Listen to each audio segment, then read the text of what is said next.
Star reality loise mutar big breaking news 2,85,000 কোটি টাকার budget দাখিল করেছে রাজ্য সরকারে রেশন সিএম AAA অরুণোদয় 3.0 2 লাখ নতুন নিযুক্তি 18,000 শিক্ষার্থীলৈ স্কুটি প্ৰদান নিযুত মইনা নিযুত বাবু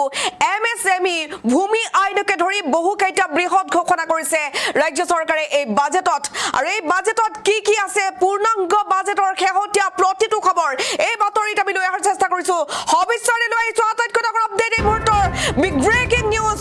দাখিল হল অসমৰ পূৰ্ণাংগ বাজেট 2,85,000 কোটি টকাৰ বাজেট দাখিল কৰিছে আজি ৰাজ্য চৰকাৰে এই মুহূৰ্তত প্ৰতিটো আপডেট আমি লৈ আহিছো দাখিল কৰা হৈছে 2026-27 বৰ্ষৰ বহু প্ৰত্যাশিত পূৰ্ণাংগ ৰাজ্যিক budget ration CM AAA Orunodoi 3.0 Nijut মইনা নিযুত বাবু MSME ভূমি অধিকাৰৰ পৰা আৰম্ভ কৰি বহু বৃহৎ ঘোষণা কৰা হৈছে আৰু মুখ্যমন্ত্ৰী ডক্টৰ হিমন্ত বিশ্ব শৰ্মাৰ দ্বিতীয়টো কাৰ্যকালৰ এখন প্ৰথম পূৰ্ণাংগ বাজেট দাখিল হৈছে নিশ্চিতভাৱে এটা ডাঙৰ আপডেট আমি জনাই আছো সদনত ঐতিহাসিক বাজেট উত্থাপন কৰিলে নতুন বিত্তমন্ত্ৰী জয়ন্ত মল্লবৰুৱাই নিবনুৱাৰ সংস্থাপনৰ পৰা আৰম্ভ কৰি অৰুণোদয় আঁচনিৰ সম্প্ৰসাৰণলৈকে প্ৰতিটো ডাঙৰ আপডেট এই মুহূৰ্তত আপোনাৰ ওচৰত লৈ আহিছো এই বাজেটে ৰাজ্যৰ সৰ্বস্তৰৰ জনসাধাৰণক লাভান্বিত কৰিব নিবনুৱা আৰু যুৱ প্ৰজন্মলৈ বিশেষ উপহাৰৰ আশা কৰা হৈছিল আৰু সেইমতে এই মুহূৰ্তত বিশেষ আপডেট আহি গৈছে যুৱ প্ৰজন্ম আৰু নিবনুৱাৰ বাবে ডাঙৰ আপডেট ৰোডমেপ তৈয়াৰ কৰিছে সিএম AAAৰ অধীনত এবাৰ লাভান্বিত হ'ব প্ৰতিগৰাকী যুৱক যুৱতী এই আঁচনিৰ অধীনত নিবনুৱা যুৱক যুৱতীসকলক সংস্থাপিত কৰাৰ বাবে বিশেষ ব্যৱস্থা কৰা হৈছে 2 লাখ চাকৰিৰ ঘোষণা কৰিছে ৰাজ্য চৰকাৰে মুখ্যমন্ত্ৰীৰ জীৱন প্ৰেৰণা আঁচনিৰ অধীনত 2,500 টকাকৈ দিয়া হ'ব সদ্য উত্তীৰ্ণ স্নাতকসকলক আৰু তেওঁলোকে ছেপ্টেম্বৰ মাহৰ পৰা এই টকা লাভ কৰিব 3 নম্বৰ নতুন কৰ্মসংস্থাপনৰ সুযোগ এবাৰ 2 লাখ লৰা ছোৱালীয়ে চৰকাৰী চাকৰি পাব বিভিন্ন চৰকাৰী বিভাগত খালী হৈ থকা পদসমূহ পূৰণ কৰা হ'ব আৰু ব্যক্তিগত খণ্ডৰ নিয়োগ বৃদ্ধিৰ বাবেও নতুন উদ্যোগ গ্ৰহণ কৰিছে ৰাজ্য চৰকাৰে নম্বৰ 4 অৰুণোদয় 3.0 আৰু মহিলা সবলীকৰণ ৰাজ্য চৰকাৰৰ ফ্লেগশ্বিপ সমাজ কল্যাণ আঁচনি অৰুণোদয় 3.0 আগষ্ট মাহৰ পৰা নিয়মীয়াকৈ পুনৰ অৰুণোদয় আঁচনিৰ ধন লাভ কৰিব আপোনালোকে এইবাৰৰ বাজেটত আটাইতকৈ চমক সৃষ্টি কৰিছে এই ঘোষণাই নম্বৰ 5 হিতাধিকাৰীৰ সংখ্যা বৃদ্ধি কৰা হৈছে অৰুণোদয় আঁচনিত নতুন হিতাধিকাৰী সামৰি লোৱাৰ লক্ষ্য লৈছে ৰাজ্য চৰকাৰে কিন্তু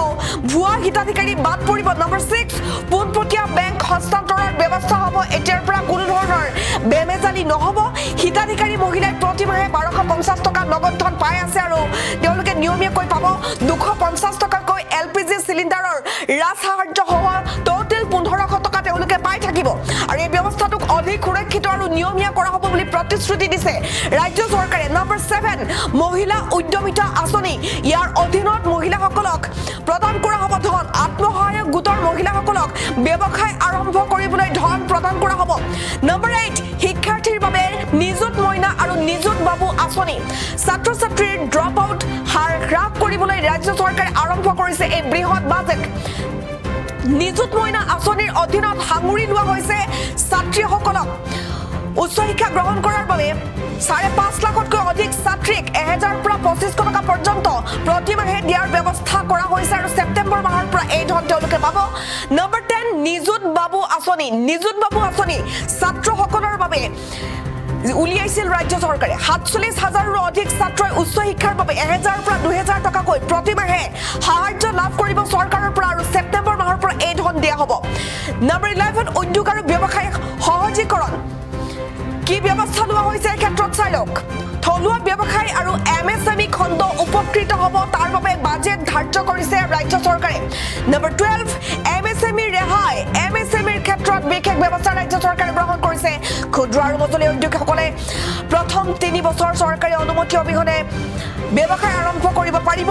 নম্বৰ 13 ভূমি নীতি সংস্কাৰ আটাইতকৈ ইম্পৰ্টেন্ট কি হ'ব ভূমি নীতি সংস্কাৰত নতুন আইন আহি আছে বৰপেটা বটদ্ৰৱা আৰু মাজুলীৰ দৰে ঐতিহাসিক ধৰ্মীয় স্থানৰ বাবে নতুন নিয়ম আহিব যতে মধে মাটি কিনিব নোৱাৰিব যিকোনো লোকে ধৰ্মীয় স্থানৰ আশে-পাশে থকা ভূমি কেৱল 3 পুৰুষ ধৰি বাস কৰা থলুৱা লোকেহে এতিয়াৰ পৰা কিনিব পাৰিব আৰু তাৰ বাবে নতুন আইন আহি আছে স্থায়ী লোককহে বিক্ৰী কৰিব পৰা যাব তাৰ বাবে আইন আনিছে ৰাজ্য চৰকাৰে আহি আছে Assam land and revenue regulation amendment bill ঘোষণা কৰিছে ৰাজ্য চৰকাৰে ধৰ্মীয় পৰ্যটনক সুৰক্ষা দিয়া হ'ব এই আইনৰ অধীনত নম্বৰ 14 পৰ্যটন বিকাশৰ ক্ষেত্ৰত বিশেষ উদ্যম এই মুহূৰ্তত লোৱা হৈছে হোমষ্টে হোটেল আদি পঞ্জীয়নৰ নিয়ম সহজ কৰা হ'ব এতিয়াৰ পৰা নিবনুৱাসকল উপকৃত হ'ব পাৰিব পৰ্যটন খণ্ডৰ জৰিয়তে স্থানীয় সংস্থাপন বৃদ্ধি কৰা হ'ব তাৰ বাবে সংকল্প লোৱা হৈছে ৰাজ্যখনক 2028 চনৰ ভিতৰত 10 লাখ কোটি টকীয়া অৰ্থনীতি হিচাপে গঢ়ি তোলাৰ সংকল্প লৈছে ৰাজ্য চৰকাৰে নিশ্চিতভাৱে এটা ডাঙৰ আপডেট আমি জনাই আছো 2,85,000 কোটি টকাৰ বাজেট দাখিল কৰিলে ৰাজ্য চৰকাৰে এই মুহূৰ্তৰ আটাইতকৈ ডাঙৰ আপডেট দাখিল হ'ল 2026-27 বৰ্ষৰ বহু প্ৰত্যাশিত পূৰ্ণাংগ ৰাজ্যিক budget ration CM AAA Orunodoi 3.0 Nijut মইনা নিযুত বাবু MSME ভূমি আইনকে ধৰি বহু বিশেষ ঘোষণা ৰাজ্য চৰকাৰে কৰিছে মুখ্যমন্ত্ৰী ডক্টৰ হিমন্ত বিশ্ব শৰ্মাৰ নেতৃত্বাধীন চৰকাৰৰ দ্বিতীয়টো কাৰ্যকালৰ এখন প্ৰথম পূৰ্ণাংগ বাজেট সদনত ঐতিহাসিক বাজেট উত্থাপন কৰিলে নতুন বিত্তমন্ত্ৰী জয়ন্ত মল্ল বৰুৱাই তেওঁ কি মন্তব্য কৰিলে তেওঁ বাজেট দাখিল কৰাৰ সময়ত বাজেট ঘোষণা কৰিছিল আমি গোটেই বাজেটখন শুনাব নোৱাৰিলো বাজেটৰ কিয় অংশ আপোনালোকৰ বাবে আগবঢ়াইছো শুনক অনাগত 5 বছৰত চৰকাৰী বিভাগ বিশ্ববিদ্যালয় চিকিৎসা মহাবিদ্যালয় আইনগত সংস্থা সোসাইটি ষষ্ঠ অনুসূচিত অন্তৰ্গত পৰিষদ আৰু সৰহ পৰিমাণে ৰাজহুৱা অংশীদাৰিত্ব থকা কোম্পানী আদি সামৰি ৰাজহুৱা খণ্ডত ৰাজ্যখনত 2 লাখ নিযুক্তি প্ৰদানৰ লক্ষ্য স্থিৰ কৰা হৈছে এই লক্ষ্যৰে এক বিস্তৃত পৰিকল্পনা প্ৰস্তুত কৰাৰ বাবে মুখ্য সচিবৰ সভাপতিত্বত এক বিশেষ টাস্ক ফোৰ্স গঠন কৰা হৈছে প্ৰাথমিক পৰ্যায়ত আৰু অধিক খালী পদ সৃষ্টিৰ লক্ষ্যৰে গ্ৰহণ কৰা এই পদক্ষেপে বৰ্তমান কৰ্মচাৰীসকলক সময়মতে পদোন্নতি দিয়াত সহায় কৰিব আৰক্ষী বাহিনী ভূ-ৰাজহ কৰ্মচাৰী শিক্ষানুষ্ঠান স্বাস্থ্য সেৱা প্ৰতিষ্ঠান বন আৰু ৰাজহ উপাৰ্জনকাৰী বিভাগসমূহত নতুন পদৰ সৃষ্টিৰ কথাও আমি বিবেচনা কৰিম সংকল্প পত্ৰত উল্লেখিত প্ৰতিশ্ৰুতি অনুসৰি এই চৰকাৰৰ সময়ছোৱাতে ৰাজ্যখনৰ নৱপ্ৰজন্মৰ বাবে নিয়োগৰ অধিক সুযোগ সৃষ্টি কৰাৰ বাবে আমি দায়বদ্ধ সৰ্বাংগীন আৰু কল্যাণমুখী সেৱাৰ ভাগীৰথী যাত্ৰা সামগ্ৰিক কল্যাণ সাধনা অধ্যক্ষ মহোদয় আমি বিশ্বাস কৰোঁ যে যোগ্যজনৰ কল্যাণ সাধন কৰাটো আমাৰ একমাত্ৰ উদ্দেশ্য নহয় কল্যাণৰ লগে লগে সমাজৰ সকলো শ্ৰেণীৰ জনসাধাৰণক সামৰি লোৱা দৃষ্টিভংগী সততা আৰু নৈতিক প্ৰমূল্যসমূহকো সুদৃঢ় হ'ব লাগিব এই উদ্দেশ্য আগত ৰাখি আমি অতি প্ৰণালীবদ্ধভাৱে এলানি পদক্ষেপ গ্ৰহণ কৰিছোঁ আধাৰ ভিত্তিক প্ৰমাণীকৰণকে ধৰি ডিজিটেল ইনফ্ৰাষ্ট্ৰাকচাৰৰ পৰা DBT স্কিমছ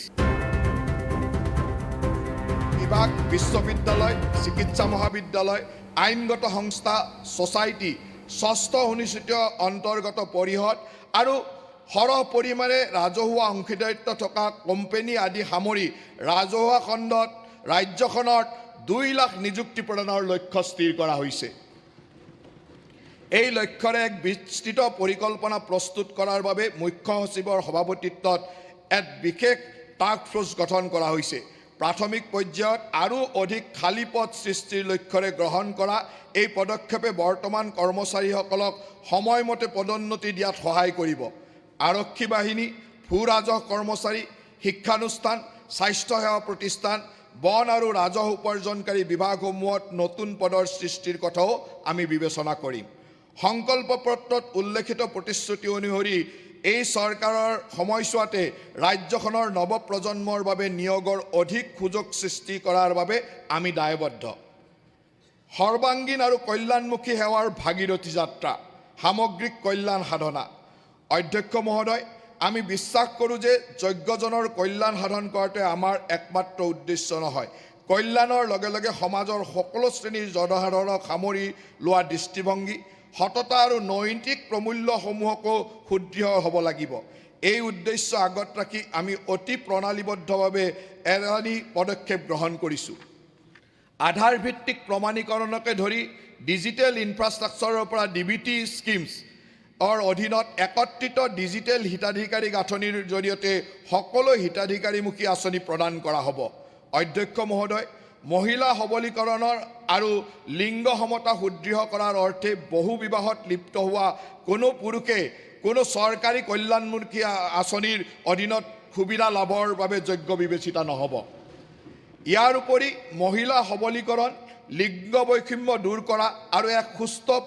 পাৰিবাৰিক পৰিৱেশ গঢ়াৰ দৃঢ় সংকল্পৰ সৈতে সংগতি ৰাখি আমাৰ চৰকাৰে অসম সেৱা অনুশাসন আৰু আবেদন নিয়মাৱলী 2064 সংশোধন কৰাৰ এক প্ৰস্তাৱ কৰিছে।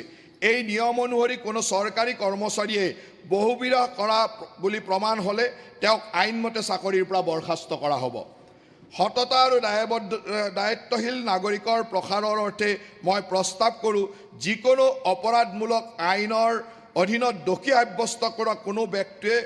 অধিসূচিত চৰকাৰী কল্যাণমূলক আঁচনিৰ সুবিধা লাভ কৰাৰ বাবে যোগ্য বিবেচিত নহ'ব।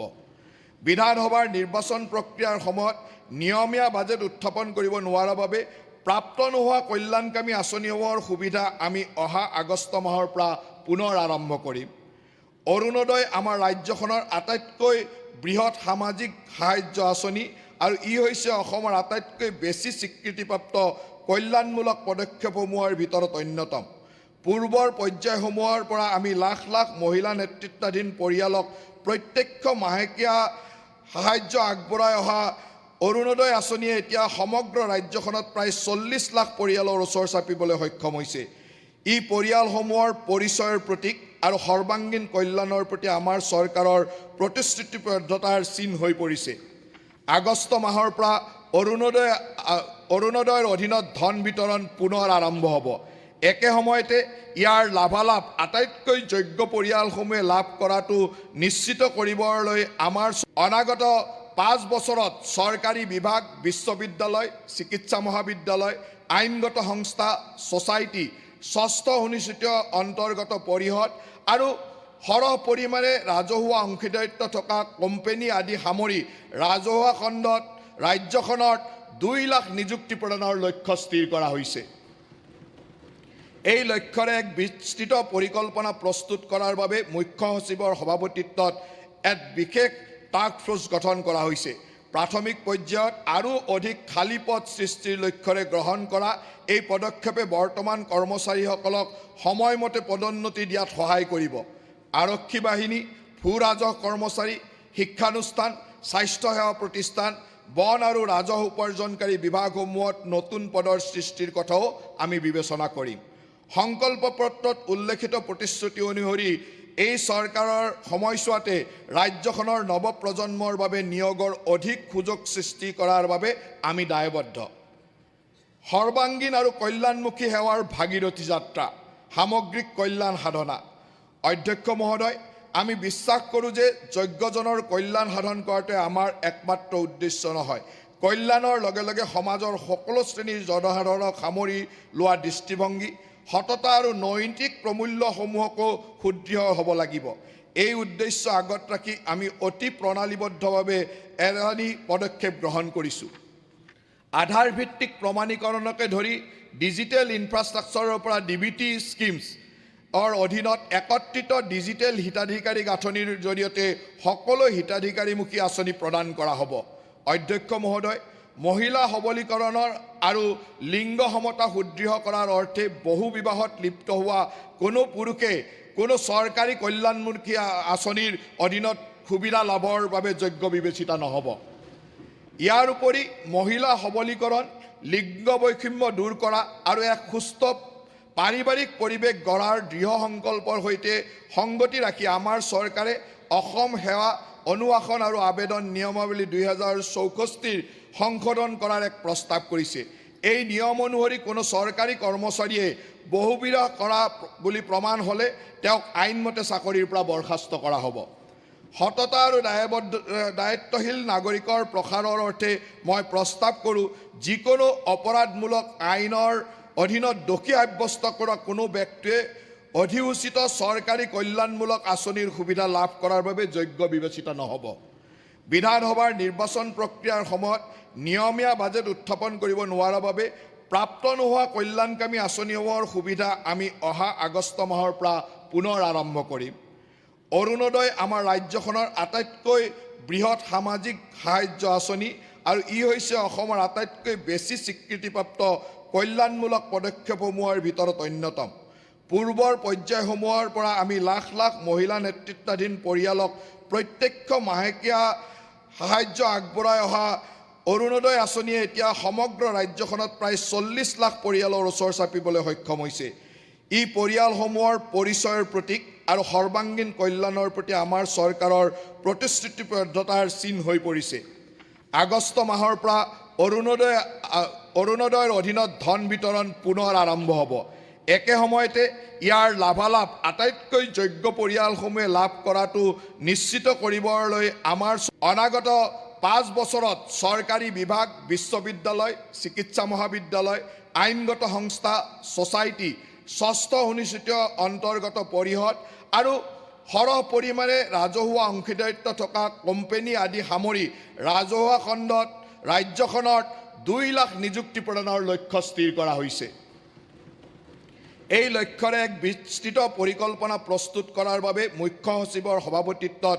এক বিশেষ টাস্ক ফ'ৰ্চ গঠন কৰা হৈছে। প্ৰাথমিক পৰ্যায়ত আৰু অধিক খালী পদ সৃষ্টিৰ লক্ষ্যৰে গ্ৰহণ কৰা এই পদক্ষেপে বৰ্তমান কৰ্মচাৰীসকলক সময়মতে পদোন্নতি দিয়াত সহায় কৰিব।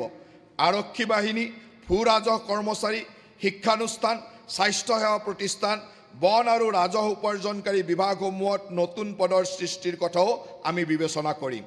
সংকল্প পত্ৰত উল্লেখিত প্ৰতিশ্ৰুতি অনুসৰি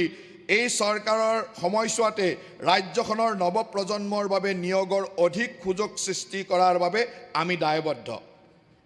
সৰ্বাংগীন আৰু কল্যাণমুখী সেৱাৰ ভাগীৰথী যাত্ৰা,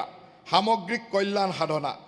অধ্যক্ষ মহোদয়, আমি বিশ্বাস কৰোঁ যে যোগ্যজনৰ কল্যাণ সাধন কৰাটোৱে আমাৰ একমাত্ৰ উদ্দেশ্য নহয়। কল্যাণৰ লগে লগে সমাজৰ সকলো শ্ৰেণীৰ জনসাধাৰণক সামৰি লোৱা দৃষ্টিভংগী, সততা আৰু নৈতিক প্ৰমূল্যসমূহকো